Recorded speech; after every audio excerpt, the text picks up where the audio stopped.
thunder high and to the right. He's going to be diving in toward the beach. So we can see this advanced trainer. During the primary training phase in the simplest of airplanes like the Boeing Stearman and the Ryan Cornell, very simple airplanes. 12 weeks initially in the war, but then basic training in the BT-13s, but the advanced trainer right here.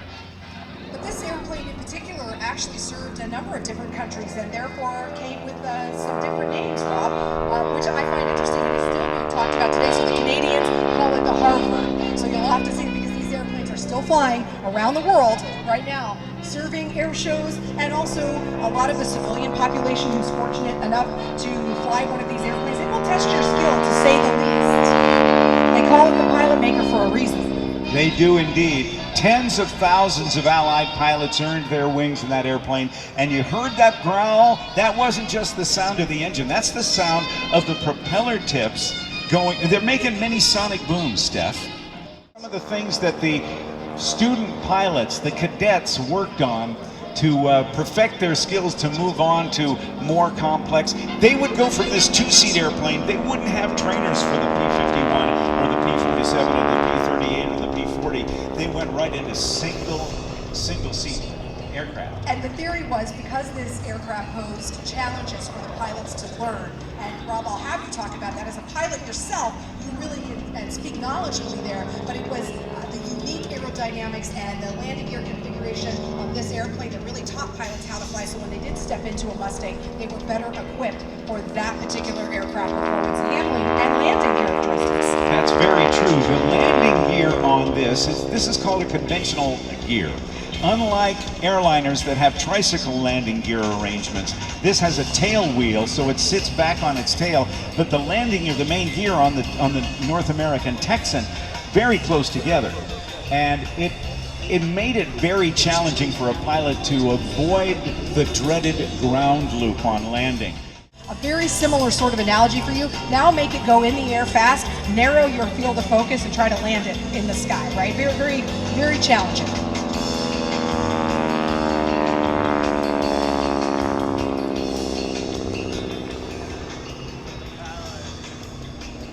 We do love taking just that moment when he's coming right across Show Center. Give you a moment of quiet so you can really hear that engine, hear those propellers, the tips of those propellers, making that magic sound that we all know and love.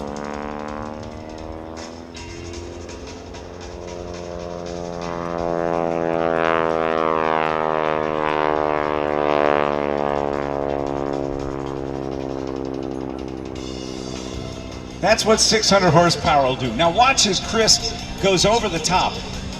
He went up on the right side, up 45 and then came down. This is one half of what they call a Cuban 8 maneuver. And I'm going to take y'all back in history because that's half of a maneuver.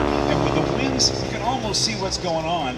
There was a guy named Len Povey who at the 1936 Miami Air Races was going to do a loop. He was too low at the top of the loop to successfully recover. So he did just what you saw Chris Thomas do. He rolled out 5/8 of a loop, and then he did the same thing in the opposite direction. And the smoke held, and it looked like a figure 8 lying on its side, and nobody had seen the maneuver. This was an accidental maneuver.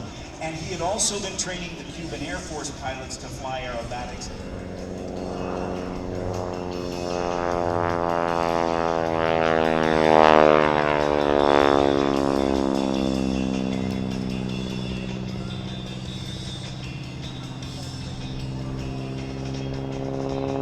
What you're seeing there now, that is a loop, and then he's turning away to a little bit of a loop. But that is considered to be, even though it looks like a ribbon, a pink, almost a white versus a pink ribbon, that's a loop.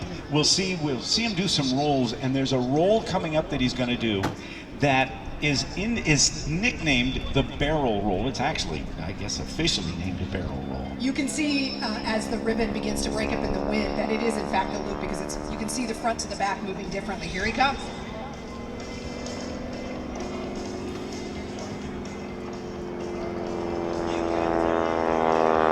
Now here's the barrel roll. Imagine yourself on the inside of a barrel. It takes amazing coordination with the elevators, the rudder, the ailerons, and the throttle to start and stop at the same altitude, airspeed, and heading, carving the inside of the barrel and hold 1G. As I was telling my dear friend Carolyn, the smoke does not lie, so you can tell if he's coordinated and if he's had a good run based on the smoke you see hanging there in the sky, and that in fact was a fantastic barrel.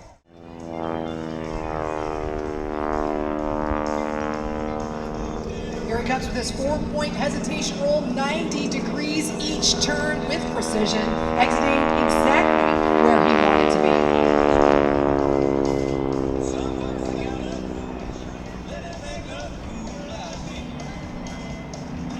And that was 3/4 of an aileron roll. He'll stop and swing out to the left. Amazing. He was a firefighter for the city of Virginia Beach, Virginia. So if you got a good picture of him today or a good video, be sure to tag us on our social media, Bethpage Air Show.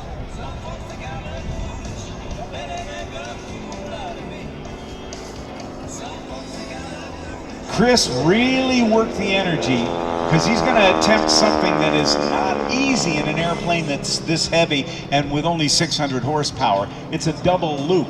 So there he's completing the first one, and right about there he's pulling about 3.5 times the force of gravity. He's been forced into his seat. So a 200-pound guy at 3.5 G's, that's 2 times 3, 600, 700 pounds. That's a lot. Now let's see if he goes for the second loop here. He's got the energy over the top, goes down to about 100 miles an hour there at the top. Wayne Bogg says, yeah, about 100 miles an hour over the top, and completes it. How about a big round of applause for Chris Thomas?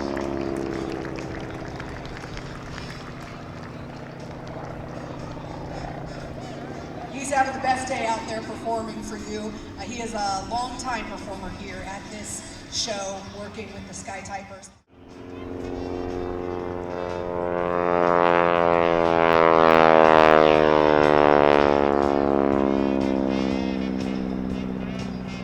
Now this is the barrel roll to the right.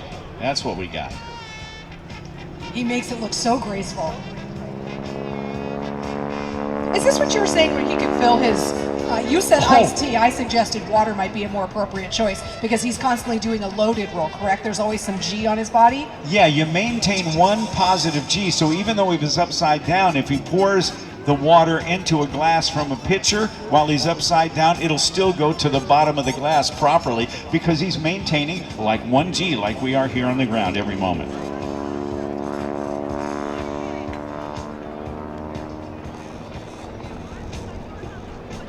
The aircraft was flown by nearly 30 allied nations. Here's the super slow roll.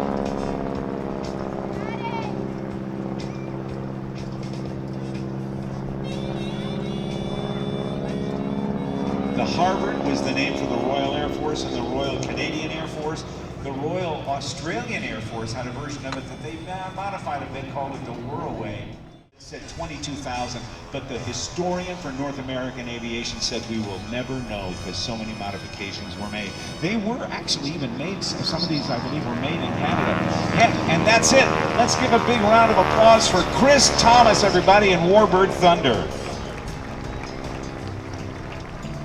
We do want to let you know, we realize that at this point cell service is very limited because there are so many people here at the beach, but do be aware if you have family members who are intending on still coming, and if they have not cleared the last checkpoint, the roads to Jones Beach out here are now closed. We do believe we are at capacity, so if you have some folks who think they're coming late, well look Rob, we saw it yesterday. We've got the Farmingdale State College